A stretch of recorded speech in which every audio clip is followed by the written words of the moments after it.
ton saint nom, Seigneur. Alléluia. Il est digne de nos louanges. Et sa présence est vraiment parmi nous. Alléluia. Gloire au nom de Jésus. Tout à l'heure, quand on a adoré, il y a juste une chose qui m'est venue à cœur. Juste ça. Vous savez, quand on lève les mains, ça a une signification. Dans le monde, quand quelqu'un te pointe une arme, pour lui dire, je ne résiste plus, j'abandonne, on fait ça. Et quand on fait ça au Seigneur, ça veut dire, je m'abandonne à toi, Seigneur. J'abandonne. Je ne sais pas si quelqu'un juste peut lever le main pour dire, j'abandonne. Pourquoi tu es au contrôle? Pointe ton doigt vers moi, Seigneur. Alléluia. Mais voici, j'abandonne, Seigneur. Alléluia. Je me livre à toi. Alléluia. Que je sois ton prisonnier, Seigneur. Que je sois ton esclave. Mais je ne lutte plus contre toi, Seigneur. J'arrête de résister, Seigneur. Mais voici, Seigneur Jésus-Christ. Alléluia. Comme un captif qui s'abandonne. Alléluia.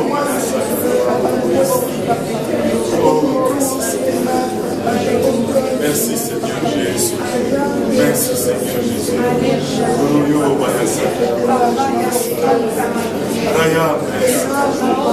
Je m'abandonne, Seigneur Jésus. Entre tes mains, Seigneur. J'arrête de te résister. J'arrête de te résister.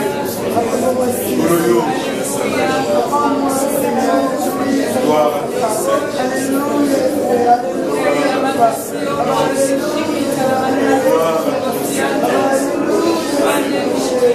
Gloire à ton Seigneur. Oh, merci Seigneur.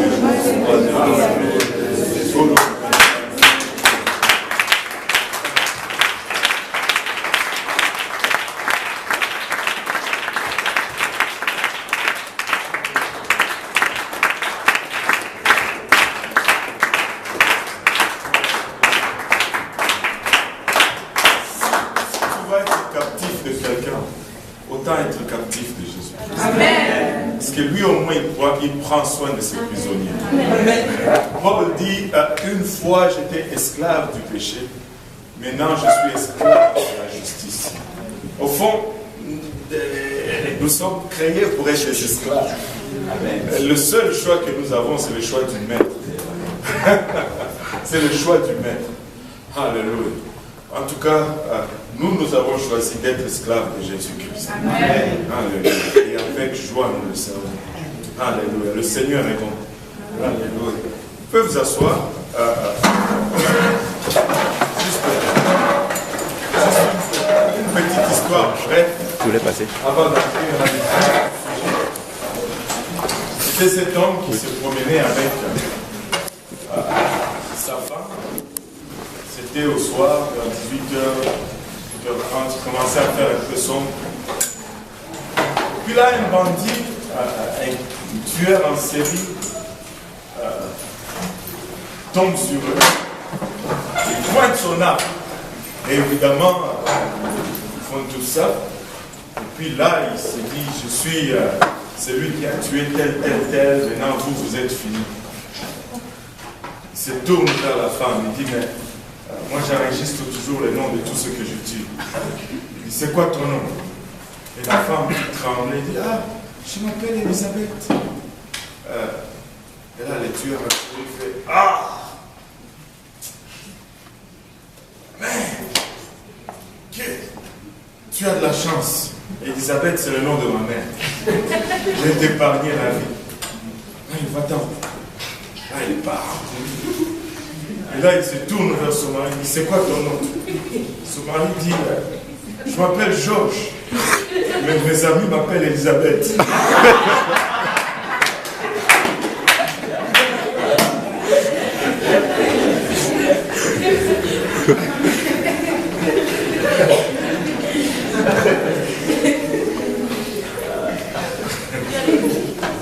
Aïe. En fait,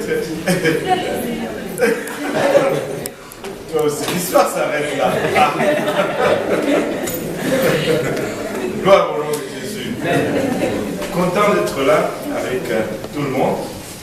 Je sais qu'il y a c'est Winnock qui nous visite pour la première fois.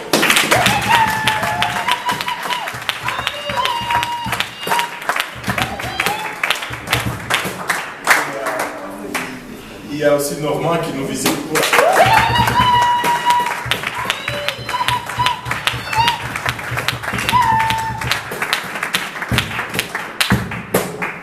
Et il y a aussi la sœur Avia qui est là.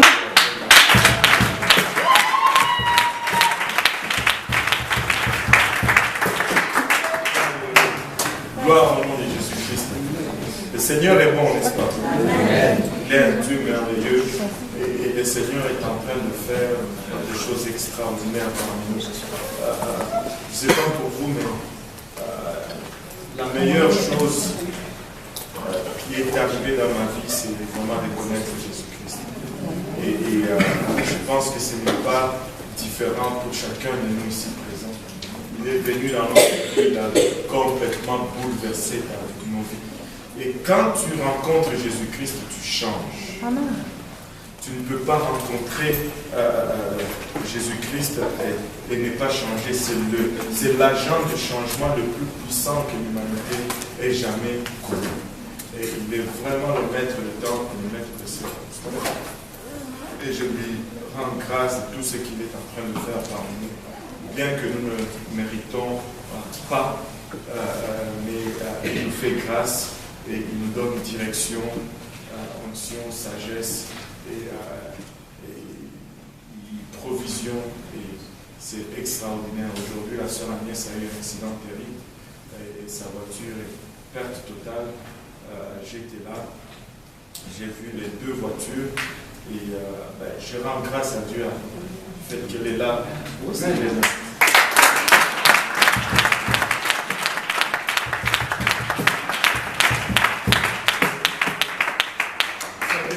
il n'y a que l'éternité qui va nous révéler combien de fois l'ange de l'Éternel a intervenu dans une scène catastrophique qui allait finir par des dénouements tragiques, mais l'ange de l'Éternel a juste intervenu et a épargné certains d'entre nous. Seulement l'éternité va révéler combien d'accidents Dieu a dû juste repousser d'une seconde ou retarder d'une seconde pour que nous puissions continuer à faire son œuvre ici sur terre.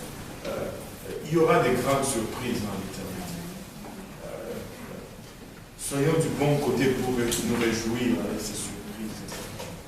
Et Dieu est en train de faire des grandes choses. Amen. Et nous lui rendons grâce chaque jour. Nous le remercions pour ce qu'il fait parmi nous. Alléluia.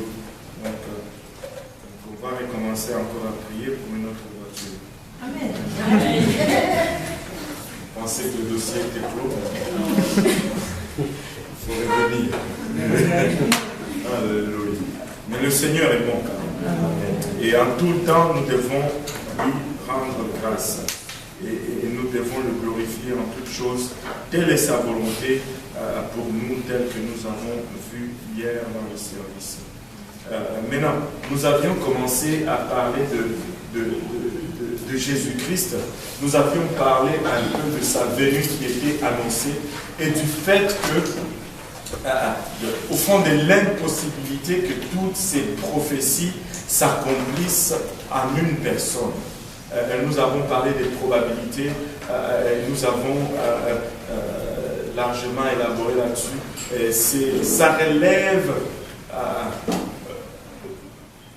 de l'impossible que toutes ces prophéties arrivent à la même personne, même si on lui donnait, je ne sais pas moi, 10 vies. C'est impossible que toutes ces prophéties arrivent à la même personne parce qu'il y a des prophéties qui sont tout simplement impossibles.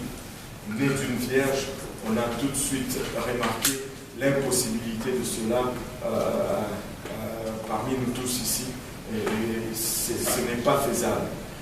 Maintenant, tout ceci n'est que pour nous montrer que rien n'arrive au hasard. Avec Dieu, il n'y a pas d'accident. Ce n'est pas le produit du hasard, Jésus-Christ. Il est Dieu manifesté dans la chair. Aujourd'hui, j'étais tellement content. Mes enfants rentrent à la maison et ils me disent, papa, on a évangélisé aujourd'hui dans l'autobus. J'ai dit, waouh, racontez-moi ça. Il dit, il y avait, je ne me rappelle plus son nom, il dit toujours des mauvais mots. Et puis on a commencé à lui dire, écoute, c'est pas bon de dire des mots comme ça parce que tu vas éventuellement aller en enfer. Tu sais ce qu'il y a en enfer, mais tu as l'autre choix, c'est d'aller au ciel. Et le ciel, c'est comme ça, comme ça. Et il y a eu une fille musulmane qui a commencé aussi à leur parler. Ah, ben moi, je crois dans Mahomet et tout, mais Jésus et Mahomet, ils croient dans le même Dieu. Et mes enfants me disent, non, Jésus et Mahomet, ils ne croient pas dans le même Dieu, c'est impossible. Et là, la fille demande pourquoi. Il dit, mais parce que Jésus, c'est Dieu. Amen. Alors, ce n'est pas possible qu'il croie dans le même Dieu, parce que Jésus, il est déjà Dieu. C'est seulement qu'il a revêtu de la chair.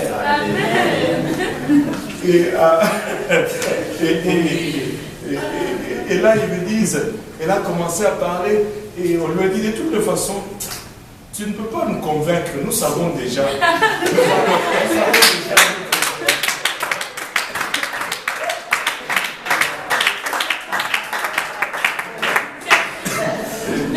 J'ai remercié le Seigneur et nous rendons. Jésus, c'est Dieu manifesté dans la chair.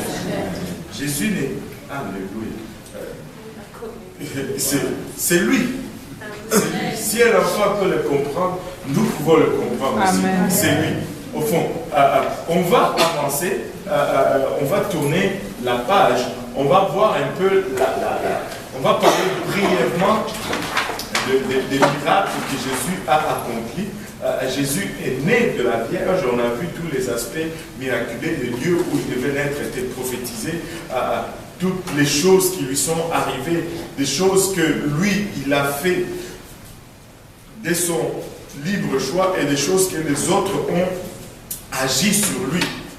Parce que des fois, on peut lire ce que lui il a fait, on dit, ben, de toutes les façons, il a peut-être lu les prophéties, et puis il a juste fait ce qu'il a lu. Mais il y a ces choses qui ont été faites sur lui, qui ont été prophétisées sans qu'il n'ait rien à voir avec l'acte ou l'action qui a été posée. Donc c'est tout simplement extraordinaire. Mais son ministère a commencé avec le baptême. Et nous enseignons et nous prêchons, parce que c'est la vérité, que nous devons être baptisés pour le pardon de nos péchés. Amen. Amen. Mais Jésus-Christ n'avait pas de péché.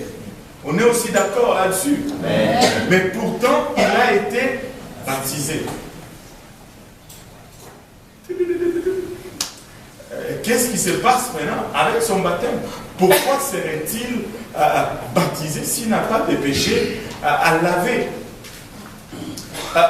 La première chose qu'il faut souligner, c'est que premièrement, Jésus-Christ ne s'est pas fait baptiser sous la nouvelle alliance.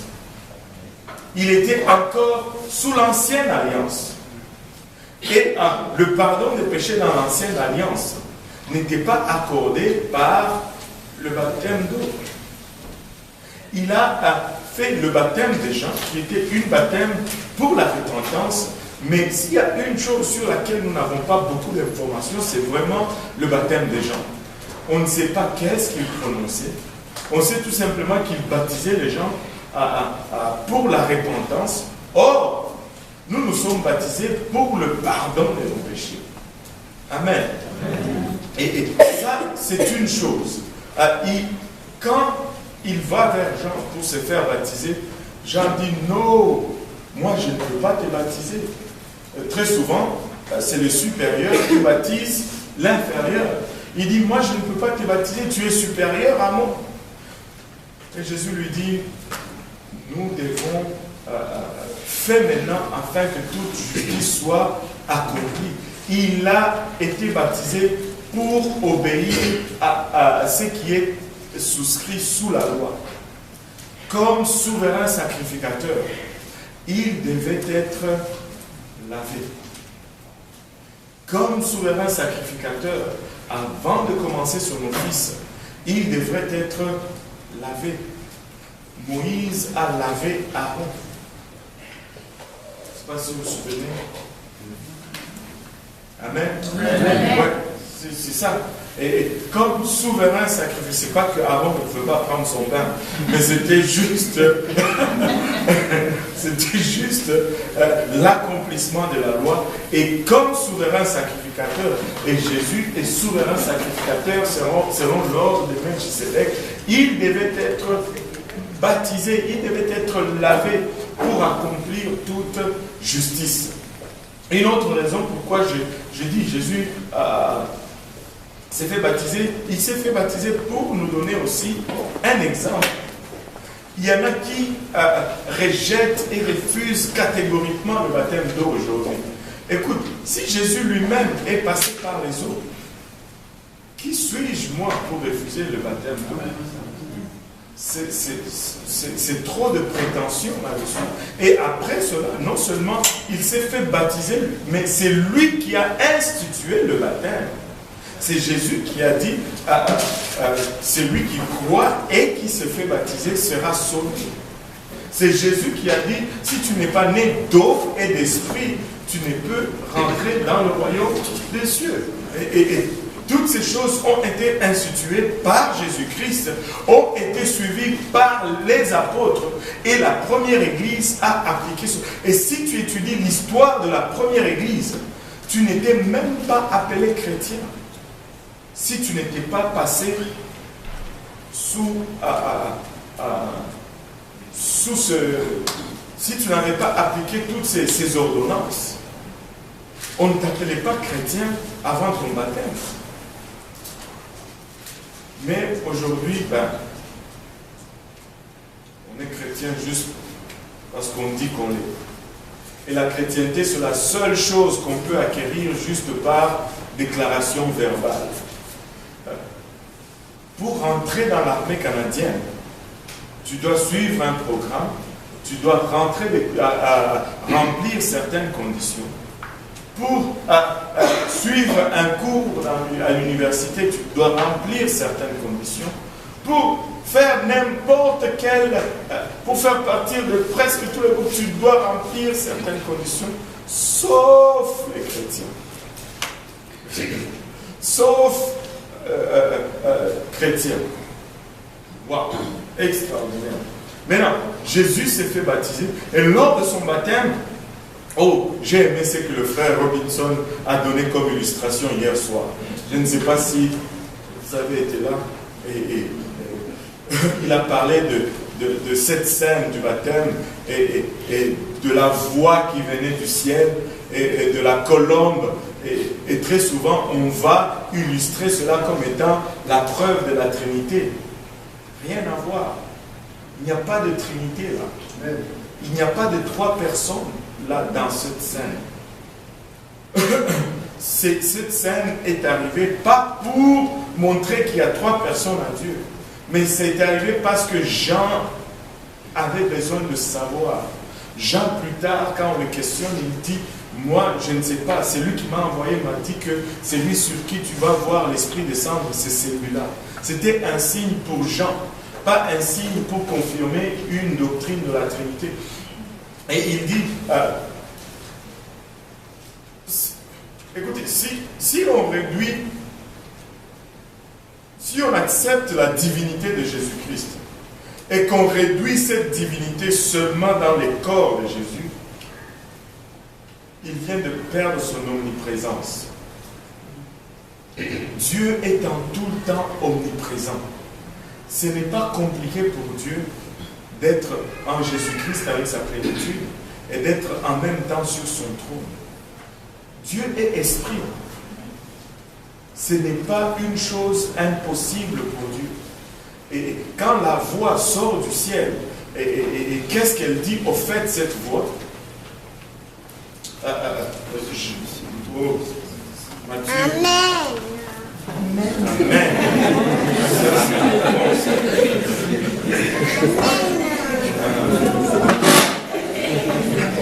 est un en accord avec lui. Donc si vous doutez, j'ai un avec moi. Regardez Matthieu 3, verset 16 et 17.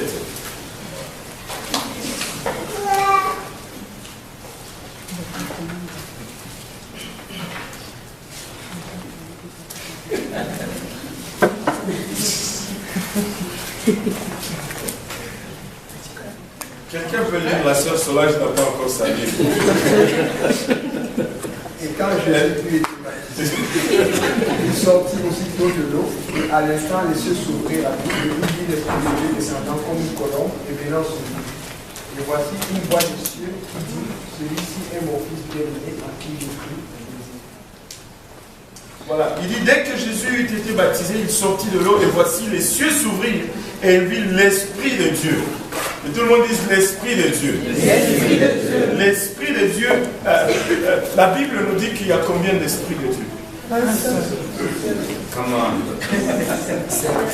7. Est-ce qu'on va dire qu'il y a 7 personnes maintenant en Dieu? Non. Pas du tout. L'Esprit de Dieu descendre comme, elle dit comme une colombe. Ce n'était pas une colombe qui est descendue sur lui. C'était comme une colombe. Et venir sur lui. Et voici, une voix fit entendre d'où? Des cieux ses paroles. La voix fait entendre des cieux ses paroles. Ok, vous qui faites la physique, c'est combien de kilomètres qui nous séparent des cieux? Beaucoup. C'est la bonne réponse. Beaucoup. Il y a des kilomètres, des milliers de kilomètres. Maintenant, si cette voix se fait descendre, ça fait entendre les cieux. S'il y avait quelqu'un qui est assis sur le trône dans les cieux et qui dit ceci, alors il y a erreur grammaticale là-dessus. Lui, il est en haut dans les cieux et il regarde là, loin sur la terre, dans la rivière du Jourdain. Et il dit, celui-ci. Même là où je suis, je ne peux pas dire celui-là. Ce n'est pas celui-ci. Celui-ci est indicatif d'une proximité. Dieu n'est pas loin au ciel en train de dire, ben, c'est lui qui est sur la terre là. Non! Cette voix sort du ciel, mais cette voix sort en même temps de lui parce qu'il est omniprésent, parce que Dieu est en même temps dans sa plénitude, dans Jésus-Christ. C'est pourquoi il peut dire, celui-ci est mon fils bien-aimé. Ce n'est pas du tout indicatif de la distance qui sépare le ciel du Jourdain. Ce n'est pas celui-là, c'est celui-ci. Il n'y a pas de Trinité. Dieu est esprit. Et cet esprit a habité dans sa plénitude, dans la chair ou dans le corps de Jésus-Christ. Il s'est fait baptiser, il est sorti de l'eau et il a été tenté combien de fois? 3 fois.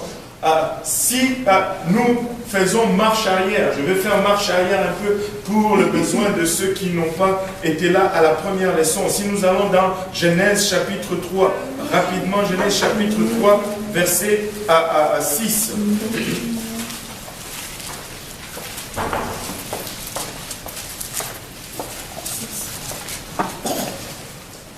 La femme vit que l'arbre était bon à manger et agréable à la vue. La femme vit que l'arbre était bon à manger, une chose, et agréable à la vue. Agréable à la vue, 2 choses. Et qu'il était précieux pour ouvrir l'intelligence. Et qu'il était précieux pour ouvrir l'intelligence, 3 choses. Et elle en a pris, elle en a mangé, elle a donné aussi à son mari qui était auprès d'elle et il en a mangé. 3 choses. 3 secteurs. Et ces 3 choses représentent les 3 secteurs dans lesquels nous allons tous être tentés. Il n'y a pas une seule tentation que tu vas faire face.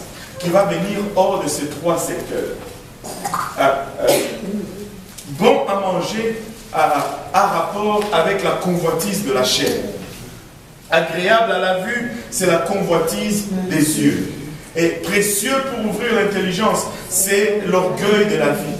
Et ce sont les trois voies par lesquelles toute tentation auquel vous allez faire face va venir. Et Jésus, la Bible nous dit dans le livre d'Hébreux que nous avons un sacrificateur qui n'est pas étranger à nos infirmités, ayant été tenté en tout aspect comme nous. En passant par les trois tentations, Jésus a passé par toutes les tentations que nous pouvons connaître. Il a été tenté. Première tentation, c'est, on va retourner dans Matthieu rapidement. Matthieu 4.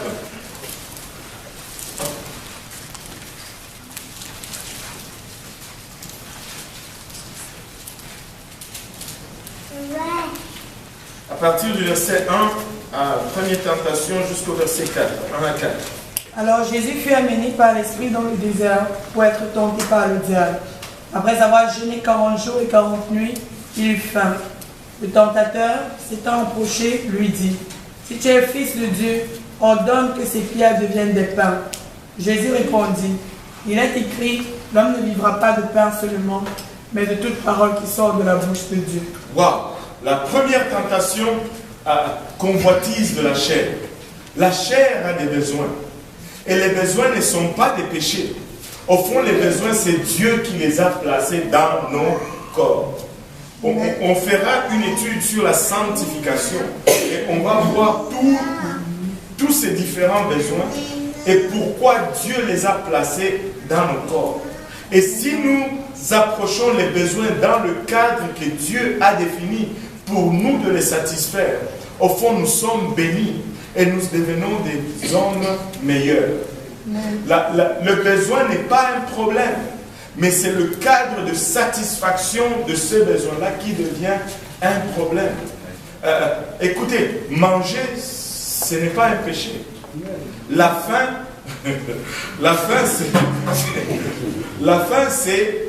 c'est un besoin légitime. Et nous avons besoin de manger pour vivre. Bon, il y en a qui vivent pour manger, et ça c'est une autre histoire. Mais nous avons besoin de manger pour vivre. Mais il y a un cadre dans lequel Dieu a défini pour satisfaire cela. Trop manger devient un péché. Là, il n'y a plus d'amen. Trop manger devient un péché. Le besoin n'est pas un problème, mais comment on satisfait ce besoin-là devient un problème. Et la chair a différents besoins. Et la satisfaction de ces besoins va être le canal que le diable va utiliser pour nous faire tomber. Et là, le diable lui dit, si tu es le Fils de Dieu, ordonne que ces pierres deviennent des pains. Après avoir passé 40 jours sans manger ni boire, juste l'odeur du pain te fait tomber dans les pommes. Mais le Seigneur n'a pas succombé. Amen. Il répond, il est écrit, l'homme ne vivra pas de pain